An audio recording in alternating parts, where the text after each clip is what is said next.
can turn back now or learn the stuff they don't want you to know.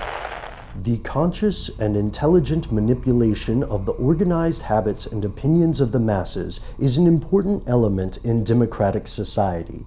Those who manipulate this unseen mechanism of society constitute an invisible government, which is the true ruling power of our country. Oh, hey. No, I'm kidding. We were here the whole time. That's Matt behind the camera. I'm Ben. That makes this Stuff They Don't Want You to Know. The quotation we read from is from a man called Edward Bernays, who you may not have heard of, but if you can see the board behind me, Edward Bernays is inside your mind. And that sounds crazy, right? And it is crazy because it's true. Edward Bernays is not that well known today, but he's still referred to as the father of public relations. And he deserves the title as much as anybody could. There were other PR people in history, however, none had the same effect that he did, both domestically in the United States and globally. We covered Bernays in an earlier series, and we wanted to take some time in our Digging Deeper series to do kind of a little reading rainbow thing, I guess, and let you know about some of the books that he wrote so that you can do your own research and get a first-hand glimpse into his techniques. Now, this is the guy who made people eat bacon for breakfast. This is the guy who was the reason that suffragettes were smoking cigarettes back before women could even vote. This man's influence is fundamental, and we are sure that once you learn more about his work, you will see the same techniques used today, not just on US citizens, but on people across the planet. And we're going to tell you about 3 pieces that he wrote.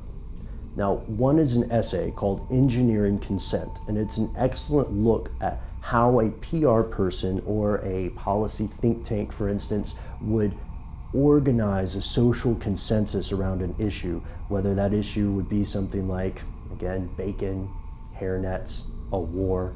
And then he wrote another book. This book is a little bit lesser known. It's called Crystallizing Public Opinion.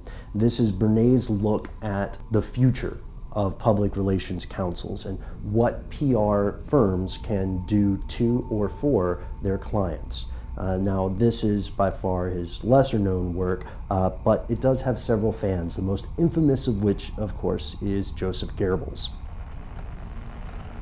Not all of his fans are villains, of course. I don't know if we could say we're fans, Matt, but we're definitely fascinated. So we wanted to tell you about his primary book, by far his most popular book. It's a little book called Propaganda. Now, it's not very long. It's an older book, but it's a very easy read.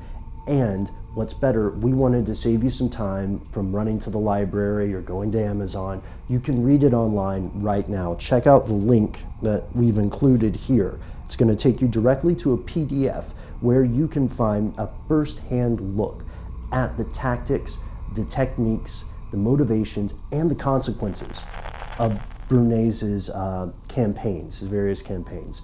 And if you'd like to learn more about Edward Bernays, please check out our series on the guy, which follows him from his early days. I don't want to spoil it. Just check it out and stay tuned because we'll, as always, have more next week.